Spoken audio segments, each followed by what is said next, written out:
दोस्तों voice of industry भी पारां सभिनी खे भलीकार आऊं आहियां अवांजो पंहिंजो अली नवाज़ आरी सर। दोस्तों हिन वक़्तु असां प्रेस क्लब हैदराबाद ते मौजूदु आहियूं। प्रेस क्लब हैदराबाद ते अॼु स्टूडेंट एक्शन कमेटी अहमदाबाद पारां हीअ कैंप क़ाइमु कई वई आहे।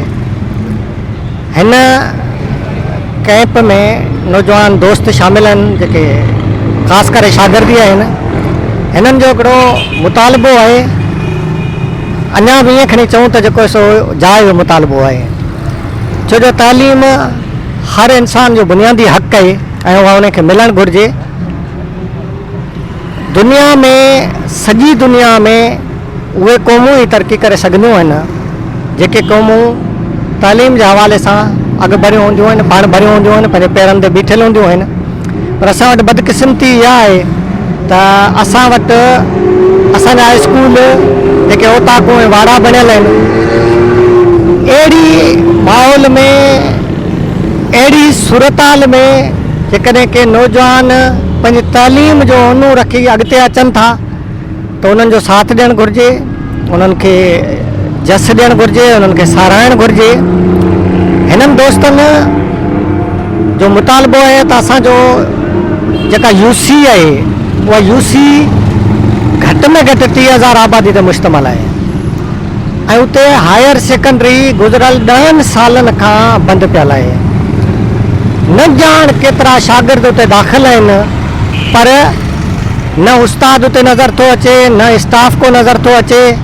उहा ओताक उहो स्कूल जेको आहे गॾनि जो वारो बणिजी वियो आहे। इन करे हिननि दोस्तनि हीअ एहतजाजी कैंप क़ाइमु कई आहे जिते हिननि जा जेके जाइज़ मुतालबा आहिनि इन सिलसिले में अचो त पाण ॻाल्हायूं इंजीनियर लतीफ़ जरवार सां, जेको हिन स्टूडेंट एक्शन कमेटी जो चेयरमैन बि आहे। ऐं हीअ मुसलसिल स्टूडेंट एक्शन कमेटी गुज़िरियल 2-2.5 सालनि खां जिदोजहद में आहे। हिननि जो पहिरियों जेको बुनियादी कमु हुयो, पहिरीं हिननि शुरूआति जेका कई उहा ॻोठ में प्राइमरी स्कूलनि में उतां जी जेका तालीम आहे, उतां जो जेको तालीम जो रेशो मक़ामी सतह ते उते हिकिड़ो ज़बरदस्त प्रोग्राम बि करायो, उतां खां शुरूआति कई हुई। हाणे हुनखे अॻिते वधाईंदे हीउ सिलसिलो जेको आहे अॼु हैदराबाद ताईं पहुतो आहे ऐं जेकॾहिं हिननि जा जाइज़ मुतालबा न मञाया त यकीनन हीउ सिलसिलो अॻिते वधंदो ऐं कराची ताईं बि वञी सघे थो। त अचो त हाणे लतीफ़ जरवार खां संदसि मौक़ो ॿुधो। अस्सलाम वालेकुम। जी लतीफ़। दोस्तों अॼु असां जेका ही 24 कलाक बुख हड़ताल शुरू कई आहे स्टूडेंट एक्शन कमेटी अहमदाबाद जे प्लेटफॉर्म तां हैदराबाद प्रेस क्लब ते, असांजी जेका ही बुख हड़ताल आहे इन जो मेन मक़सदु उतां जे 10 सालनि खां बंदि पियल हायर सेकेंडरी स्कूल अहमदाबाद जी बहाली आहे। अॼु खां 10 साल पहिरीं उते 4 करोड़ जी लागत सां हिकिड़ो स्कूल नाले हायर सेकेंडरी स्कूल अहमदाबाद जो कान पियो, जंहिंजी तक़रीबन लॻभॻि 350 जे शागिर्दनि जी इनरोलमेंट बि आहे, जंहिं लाइ असां मुख़्तलिफ़ वक़्तनि खां मैदानी अमल में रहिया आहियूं। उनजी बहाली जे लाइ गुज़िरियल 3 सालनि खां असां जेके से मैदानी अमल में रहिया आहियूं। ऐं हिन प्रेस क्लब ते असां हिकिड़ो वॾो एहतजाज कयो हुयो, जंहिंखां पोइ हाई कोर्ट हुनजो पाण मुरादो नोटिस वरितो ऐं उतां जे DO खे रिपोर्ट कयूं त तव्हां स्कूल विज़िट करे कोर्ट में रिपोर्ट जमा करायो ऐं उनखे पिटीशन में तब्दील कयो हुयो। पर बदकिस्मती इहा हुई त उतां जे DO जी बि रिपोर्ट अहिड़ी हुई जहिड़ी उतां जे इंतिज़ामिया ऐं मथे वेठल असांजे हुक्मराननि जी आहे। उन्हनि लेकिन उनखे 3 HST ऐं 2 JST उहो स्कूल हलाइनि पिया। उनखां बैद में उहो स्कूल न हुयो। उनखां पोइ असां हिकिड़ो लॉन्ग मार्च कयो, जंहिंमें उतां जे मौजूदा हेड मास्टर जेको हुयो उन लिखी ॾिनो त असां वटि कुल 1308 शागिर्द आहिनि, जंहिंमां 300 खां प्लस शागिर्द हायर सेकेंडरी जा आहिनि। असां वटि कुल 32 पोस्टूं आहिनि, जंहिंमां हायर सेकेंडरी जूं 9 पोस्टूं आहिनि, जंहिंमां असां वटि सिर्फ़ु हिकिड़ो HST जेको टीचर आहे। हाणे ॾिसो केॾी कंट्रावेशन आहे त हाई कोर्ट जी रिपोर्ट में हिननि 3 HST ऐं 2 JST ज़ाहिर कया ऐं कुझु ॾींहंनि खां पोइ मीडिया जे आॾो उहो शयूं असां प्रूव में पियूं आहिनि। मीडिया जे आॾो हिननि इहो एतिराफ़ कयो त असां वटि 1 HST आहे, पर असां सिंध जे शऊर, सिंध जे पढ़ियल लिखियल धुरियुनि अदीबनि ऐं सभिनि हिन हुकुमरान खे बि चवंदासीं त उहे भले अची उतां जी विज़िट कनि स्कूल खे। उहो स्कूल अॼु ताईं न हलियो आहे, न ई उनकी जेको मेन गेट खे लॻल तालो आहे उहो अॼु ताईं को खुलियो बि आहे। हा, उन स्कूल खे जेकॾहिं इस्तेमालु कयो वियो आहे त शादी हाल तौरु इस्तेमालु कयो वियो आहे ऐं उहो स्कूल हिन महिल ज़ुबून हालत में आहे।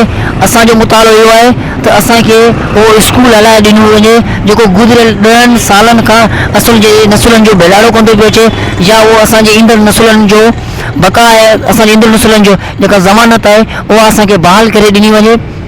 हीउ जेको अॼु असांखे सॾु ॾिनो आहे इन जे लाइ असां तमामु निहायत शुक्रगुज़ार आहियूं उतां जे नौजवाननि जा जेके आया आहिनि हिते, ऐं उन सां गॾु सिविल सोसाइटी हैदराबाद आसपास जा नौजवान पूरी सिंध मां दोस्त जेके तइलीम खे सम्झनि था, जेके एजुकेशन खे सम्झनि था, जेके सम्झनि था त हिन दौर में असांखे एजुकेशन जी केतिरी ज़रूरत आहे ऐं चवंदा आहिनि त जंहिं बि क़ौम खे तबाह करिणो हुजे उन क़ौम जी तइलीम फुरे वठो, उहा क़ौम पाण मुरादो तबाह थी वेंदी। सो उहे नौजवान जेके इन क़ौम जो ऊनू रखनि था ऐं धरती जो दर्द रखनि था उहे अची असां सां गॾु बीठा आहिनि। असां उन नौजवाननि जा निहायत शुक्रगुज़ार आहियूं।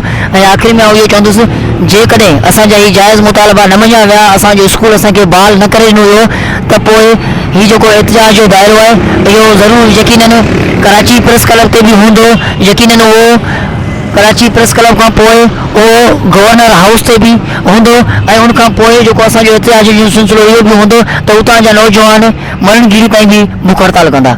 जी हसन, जी लतीफ़, महिरबानी। साईं, मां इंजीनियर ज़फ़र जरवार अमनाबाद ॻोठ मां आहियां। असांजो जेको यूसी अमनाबाद जो जेको ऐं तहलको मातली आहे ऐं ज़िलो बदीन आहे।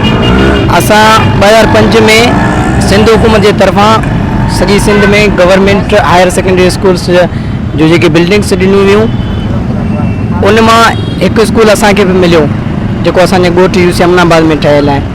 2008 खां उहो स्कूल मुकमिल जुड़े रास थियो आहे, पर 2008 खां उन स्कूल जी का बि एसएनई ऐं स्टाफ मंज़ूर कोन थियो आहे।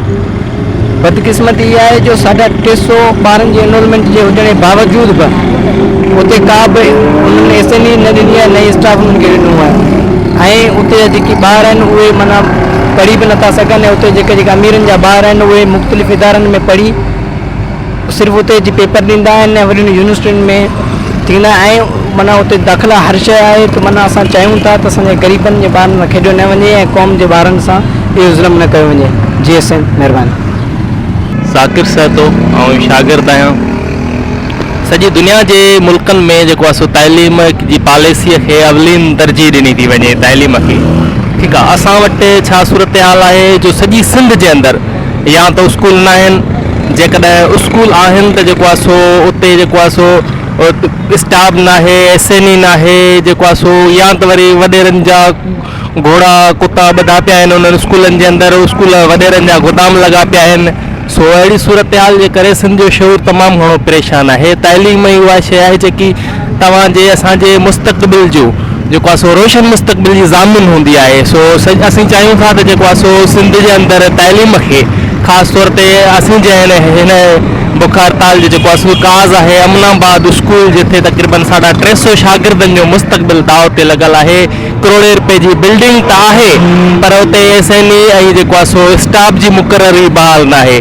सो असांजो मुतालबो आहे त उते जेको आहे सो न सिर्फ़ु अमनाबाद स्कूल पर समूरी सिंध जेके बि स्कूलनि जे अंदरि जेको आहे सो तइलीम जी जेको आहे सो मयार खे बहितर बणाए सिंध जे जेको आहे सो शागिर्दनि मां नौजवाननि मां सिंध जे रोशन ख़्याल सुञावंदनि मां जेकी बेचैनी आहे उहा ख़तमु कई वञे। महिरबानी।